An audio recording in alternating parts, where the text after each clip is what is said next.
बद्दुआ मत लो किसी की। बुजुर्गों ने बयान किया, अपनी किताबों में लिखा, एक बुढ़िया थी और वो बुढ़िया की एक झोपड़ी थी, उसने झोपड़ी में रहती थी।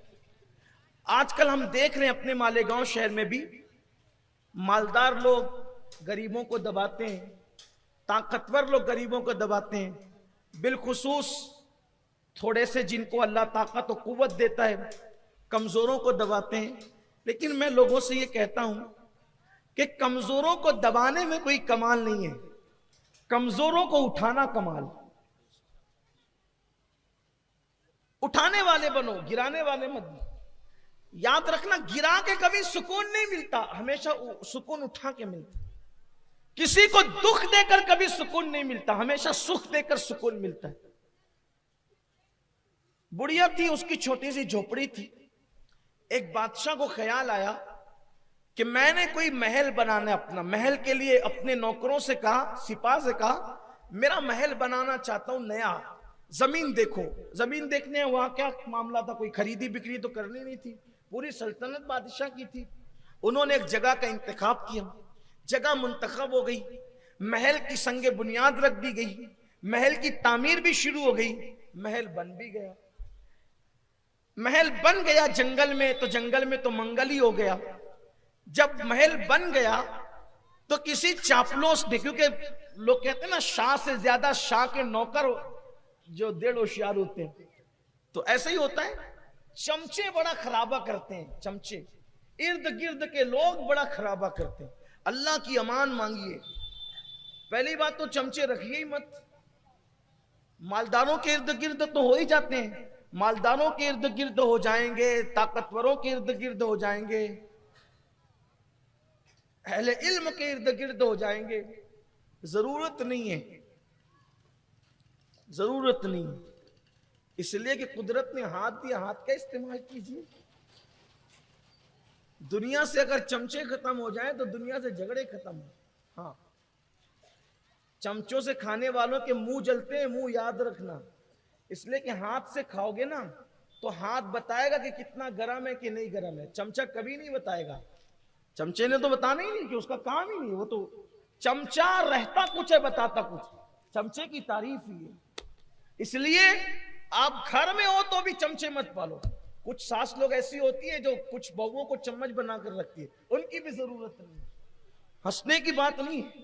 कुछ लीडरान ऐसे होते हैं जो लोगों को चमचे बना के रखते हैं, कुछ अहले इल्म ऐसे होते हैं जो कुछ लोगों को चमचे बना के रखते हैं। इनकी जरूरत नहीं है, समाज को जरूरत नहीं। चमचा कभी नहीं बताएगा कि खाना गर्म है, आप मुंह में डालेंगे तो आपका मुंह जल ही जाना है। हाथ बताएगा। अब हाथ क्यों बताएगा? क्योंकि हाथ आपके जिस्म का एक हिस्सा है और उसको आपसे हमदर्दी है। चमचे को आपसे क्या हमदर्दी है? ना वो आपके जिस्म का हिस्सा है, ना वो आपके वजूद का हिस्सा है। वो तो बना किसी और फैक्ट्री में, आप बने कहीं और है। बहरहाल अब मैं चमचे पर ही बात करूं तो फिर कुछ चमचों को भी बुरा लगेगा ना, तो छोड़ दीजिए, बात तवील ना हो। तो बादशाह के किसी चमचे ने कहा, बादशाह आपका महल तो बड़ा खूबसूरत है, लेकिन ये बाजू में ये बुढ़िया की झोपड़ी जरा अच्छी नहीं लगती, ये झोपड़ी अच्छी नहीं लगती। बादशाह ने कहा कोई बात नहीं। अब बादशाह के लिए क्या था झोपड़ी हटाना, बादशाह जो ठहरा। बादशाह ने कहा बुढ़िया को बुलाओ। बुढ़िया को बुलाया। कभी ये झोपड़ी की जो तुम्हारी जगह छोटी सी झोपड़ी है, इसको खाली कर दो, इसकी जगह जहां तुम चाहोगे हम तुम्हें जमीन दे देंगे, वहां झोपड़ी बना लेना। यहां मखमल में टाट का पेवन लग रही है आपकी झोपड़ी, हटाओ यहां से।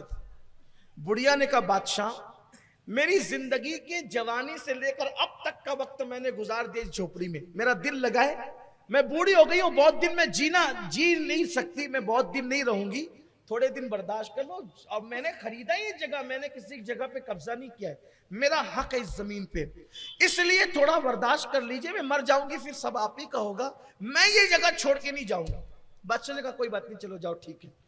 अब वो तो चली गई। उसके चमचों ने फिर वर्गलाया कि ये अच्छी नहीं लगती, ये काम करो, ये बुढ़िया कर क्या लेगी। याद रखना, हर जुल्म करने वाला ये सोचता है कि ये कर क्या लेगा, वो कुछ नहीं करेगा, वो कमजोर है, वो कुछ नहीं करेगा, लेकिन उसका जो रब है वो बहुत ताकत वाला है। ये मत भूलना कभी। जुल्म करने वालों को ये कभी मत नहीं भूलना चाहिए कि इंसान इंसान कमजोर है, मगर उसका रब, उसका खुदा बहुत ताकत वाला है, वो बहुत कुव्वत वाला है, वो बहुत गैरत वाला है। बुढ़िया के मुतालिक चमचोने का वो कर क्या लेगी? बादशाह बेकाय में कहा तोड़ो उसकी झोपड़ी। उसकी झोपड़ी तोड़ दी। बुढ़िया भीख मांगने गई थी, जब वापस आई तो देखा कि झोपड़ी नहीं है।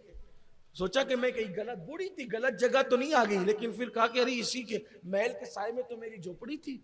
तोड़ दी इन लोगों ने। खुदा का करना, झोपड़ी का टूटना था कि बरसात शुरू हो गई। बरसात हुई, ऐसी ठिठरी वो बुढ़िया, और रात पूरी उसने सर्दी, कड़ाके की सर्दी में गुजारी। और उस सर्दी के बाद उसको आया गुस्सा, और गुस्सा आया, वो कर क्या सकती थी? दिल से फरियाद निकली, आसमान की तरफ निगाह उठी, मौला मैं यहां से गई थी, तू कहां था? उसके मजलूम के, अल्लाह के रसूल अलैहिस्सलाम फरमाते हैं, मजलूम की दुआ और अल्लाह रब्बुल इज्जत के इजाबत में कोई पर्दा नहीं होता। इधर मजलूम के मुंह से दुआ और बद्दुआ निकलती है, और उधर इजाबत इलाही से टकरा जाती है। अल्लाह अकबर। क्या हुआ? क्या हुआ? कि मैं नहीं थी, तू तो था, और मैं कमजोर हूं, मगर तू कमजोर नहीं है। मैं किसी इंसान से नहीं, बल्कि मैं तुझसे इंसाफ चाहती हूं। बस इतना कहना था, तुझसे इंसाफ चाहती हूं। एक जलजला आया और बादशाह समेत पूरा महल जमीन के अंदर धंस गया। ये बद्दुआ का नतीजा।